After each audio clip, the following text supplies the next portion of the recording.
Everyone, topic start करते हैं। और टॉपिक चल रहा था एनिमल रिप्रोडक्शन।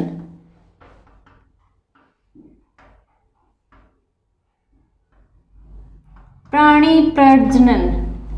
एनिमल रिप्रोडक्शन में क्या क्या हो गया था। सेक्सुअल रिप्रोडक्शन चल रहा था एंड इन ह्यूमंस। आज देखेंगे इसके आगे की प्रोसेस कौन सी होती है। भ्रूण का रोपण। भ्रूण का रोपण का मतलब होता है implant of embryo. Implant of embryo, ये इसकी इंग्लिश टर्मिनोलॉजी होती है। जब फेलोपियन ट्यूब में फर्टिलाइजेशन होता है तो फेलोपियन ट्यूब से उसमें जाइगोट का निर्माण होता है। जाइगोट के निर्माण के बाद में एम्ब्रियो है वो जो यूट्रस में ट्रांसफ़र हो जाता है, यानी कि जो जाइगोट होता है उसमें विभाजन होते हैं। तो जाइगोट के निर्माण के बाद में निश्चित विभाजन होकर एम्ब्रियो यूट्रस में जब ट्रांसफ़र हो जाता है, गर्भाशय में जब आ जाता है, तो उस प्रोसेस को कहा जाता है रोपण। हर एक चीज़ की पहले डेफिनेशन बताती हूँ, पहले डेफिनेशन क्लियर कीजिएगा। तो आई होप समझ में आ गया होगा आपको कि इम्प्लांट क्या होता है। फेलोपियन ट्यूब से एम्ब्रियो है वो गर्भाशय में रोपित हो जाता है। गर्भाशय में जब आके गर्भाशय की जो वॉल होती है उस वहाँ पे वो चिपक जाता है, तो उसे कहते हैं इम्प्लांट ऑफ एम्ब्रियो। युग्मज में क्या होता है, जो जाइगोट होता है, मैंने कल आपको बताया था कि जाइगोट है उसमें विभाजन होते रहते हैं। तो जाइगोट में विभाजन होता है। जाइगोट यूनिसेलुलर कोशिका है, देन 1 से 2 कोशिका, 2 से 4, 4 से 6 ऐसे बनती रहती हैं। तो जाइगोट में विभाजन होता है तो उस प्रोसेस को कहते हैं क्लीवेज। उसे कहते हैं क्लीवेज, यानी क्लीवेज का मतलब होता है विदलन। तो क्लीवेज होने के बाद में, क्लीवेज होने से पहले नहीं, क्लीवेज होने के बाद में एम्ब्रियो का ट्रांसफ़र होगा। एक है ना, इसमें कई बार ये पूछ भी ली जाती हैं ऐसे स्टेप की विभाजन की, क्लीवेज के बाद में कौन सी स्टेज आती है, उसके बाद में कौन सी स्टेज आती है। तो वो थोड़ा सा उनका नाम देख लेंगे कि इसके बाद में ये स्टेज, इसके बाद में ये स्टेज। बाकी ज़्यादा डिटेल में जाने की ज़रूरत नहीं है उसके बारे में। तो उस जो निश्चित रूप से जब परिवर्धन हो जाता है, क्लीवेज विदलन होता है, जाइगोट में परिवर्धन होता है एंड क्लीवेज होने के बाद में कोशिकाओं का एक निश्चित समूह बन जाता है। उन निश्चित समूह को क्या कहा जाता है, उसे भ्रूण कहा जाता है, उसे एम्ब्रियो कहा जाता है। उसे एक निश्चित समूह को ही क्या कहा जाता है, निश्चित ग्रुप ऑफ सेल, जिनमें कैपेसिटी होती है ऑर्गन निर्माण की, जिनमें कैपेसिटी होती है प्रॉपर डेवलपमेंट की, उसे कहा जाता है एम्ब्रियो, उसे कहा जाता है भ्रूण। ऑलराइट, आपको यहाँ तक समझ में आ गया। जब भ्रूण का इम्प्लांट होता है तो उससे पहले इसके बाद में एक स्टेज हो जाती है फेलोपियन ट्यूब में ही, वो स्टेज होती है मोरूला स्टेज। मोरूला के बाद में एक स्टेज आती है गैस्ट्रूला, और ये स्टेज है गैस्ट्रुलेशन। एक प्रोसेस होती है जो कि मोरूला के बाद में आती है ब्लास्टूला।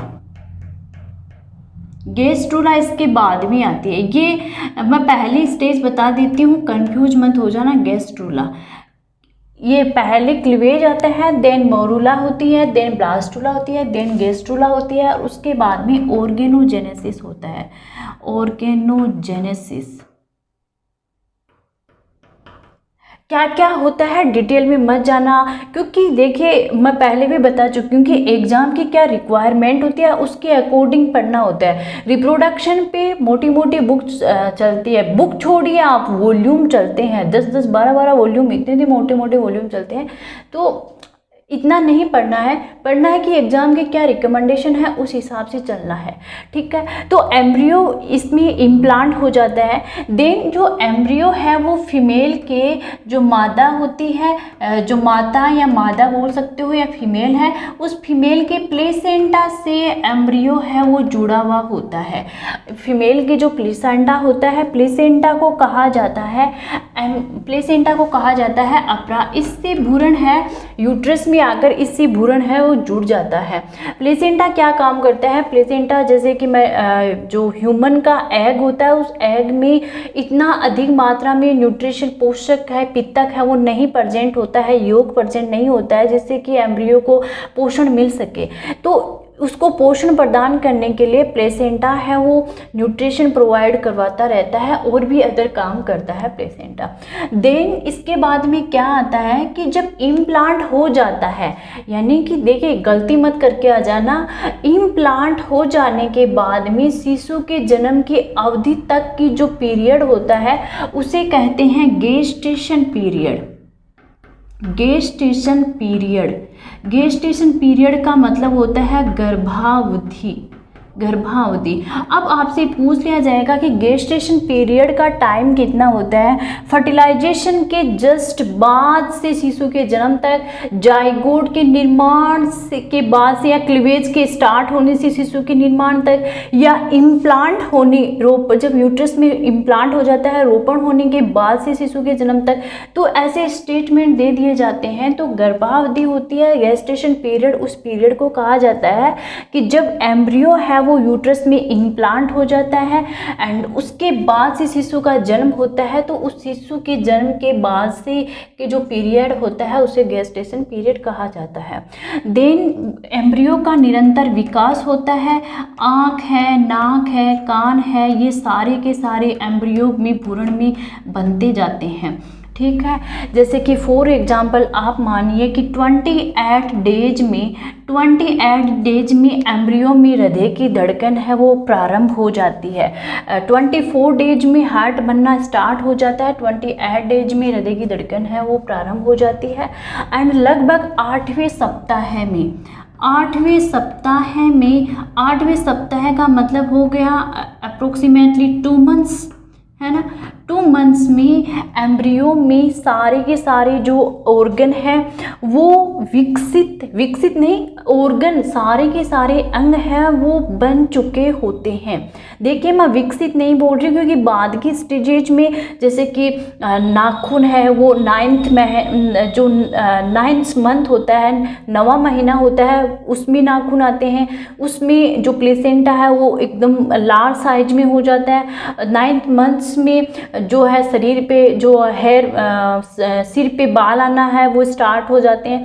तो वो उसके बाद में, लेकिन जो मोस्ट ऑफ ऑर्गन है वो उनका जो निर्माण है वो हो जाता है, विकसित नहीं होते, बाद के महीने में वो विकसित होते हैं। लेकिन जैसे कि हेड ऑर्गन है ना, नाक, आँख, कान, ये सारे के सारे ऑर्गन हैं वो 2 मंथ्स तक वो यानी कि पहचाना जा सकता है।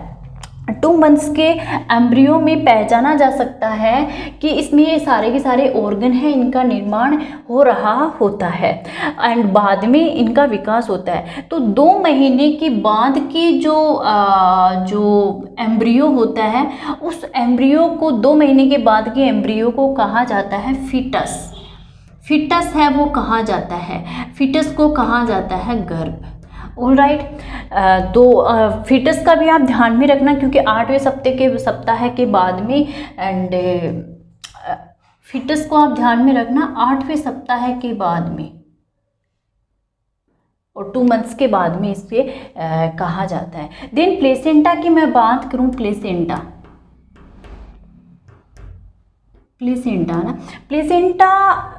क्या होता है कि प्लेसेंटा मैंने अभी आपको बताया था, एम्ब्रियो में प्लेसेंटा, भ्रूण में प्लेसेंटा का निर्माण होता है कि एक इस प्रकार का ऑर्गन जो कि पोषण है, श्वसन है, उत्सर्जन है, ये सब काम करने के लिए जो है वो काम करता है, यानी उसका निर्माण होता है। प्लेसेंटा का निर्माण है, जो इसका निर्माण है वो पार्शियली रूप से, आंशिक रूप से माता के ऊतक, माता के टिश्यू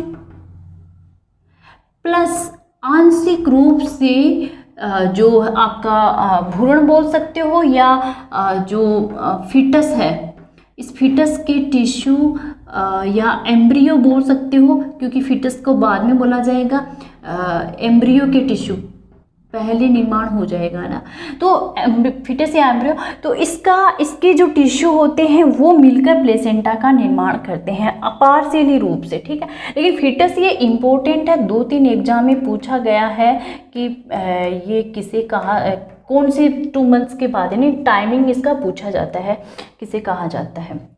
देन एक फैक्ट आता है टेस्ट ट्यूब बेबी का, test tube baby, test tube baby का एक फैक्ट है, यहाँ पे ये कंप्लीट हो चुका होता है, यहाँ पे सेक्सुअल रिप्रोडक्शन। एक कॉन्सेप्ट आता है टेस्ट ट्यूब बेबी का, टेस्ट ट्यूब बेबी को कहा जाता है परख नली शिशु। देखिए यहाँ पे परख नली नाम आ रहा है, तो ऐसा नहीं है कि परख नली के अंदर शिशु का निर्माण होगा, कहता ही नहीं, ये मिथ्या है एक तरह का। टेस्ट ट्यूब बेबी क्या होता है, इस टेक्निक का उपयोग जो किया गया था कि नेचुरली रूप से फर्टिलाइजेशन अंदर होता है, इंटरनल फर्टिलाइजेशन होता है ह्यूमन में, यानी माता के शरीर में फेलोपियन ट्यूब में फर्टिलाइजेशन होता है, लेकिन कई बार प्राकृतिक कारण इस प्रकार से होते हैं कि इंटरनल फर्टिलाइजेशन नहीं हो सकता है, जैसे whatever reason, fallopian tube का ब्लॉकेज हो जाना, निश्चित पीरियड पर ओवुलेशन न हो पाना, कोई भी रीजन हो सकता है, तो उन कारणों की वजह से जो है वो इंटरनल फर्टिलाइजेशन नहीं हो पाता है। तो इन कारणों, इन कमी को दूर करने के लिए, इस कमी को दूर करने के लिए एक इस प्रकार की टेक्निक अपनाई जाती है जिससे एग है वो फर्टिलाइज हो सके और एम्ब्रियो का निर्माण हो सके। क्या होता है इस टेक्निक के अंदर, इस टेक्निक के अंदर माता की जो फीमेल की ओवरी से ओवम निकाला जाता है, फीमेल की ओवरी से ओवम निकाल करके इन लेबोरेटरी आर्टिफिशियल तरीके से डॉक्टर्स के द्वारा प्रयोगशाला में ओवम को फर्टिलाइज्ड करवाया जाता है मेल के स्पर्म से। देन क्या होता है, उसके बाद में जाइगोट का निर्माण होगा। जाइगोट के निर्माण के बाद में जब तक स्टेज आ जाती है ब्लास्टुला स्टेज आ जाने तक उसको मतलब निश्चित टाइम होता है। उस टाइम के बाद में 7-8 दिन के बाद में उसको जो है वो माता के यानी जाइगोट का निर्माण होगा। देन इनमें क्लीवेज होगा।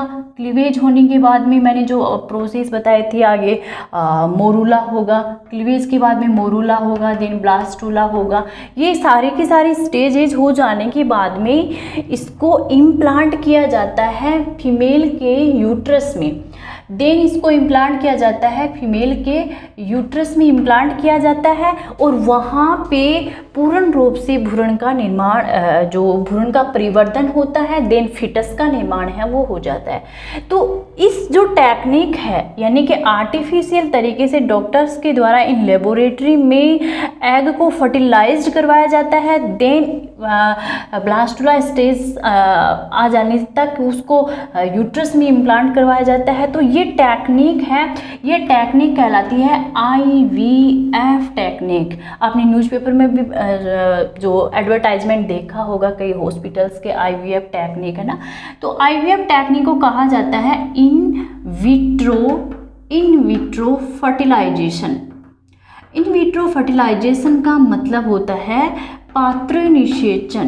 पात्र निषेचन है इसे बोल सकते हो, या इसे बोल सकते हो बाह्य निषेचन, कृत्रिम रूप से बाह्य निषेचन IVF टेक्निक। ये टेक्निक है काम में ली जाती है और इस प्रकार से जन्मे हुए बच्चे को इसे टेस्ट ट्यूब बेबी क्यों कहा जाता है।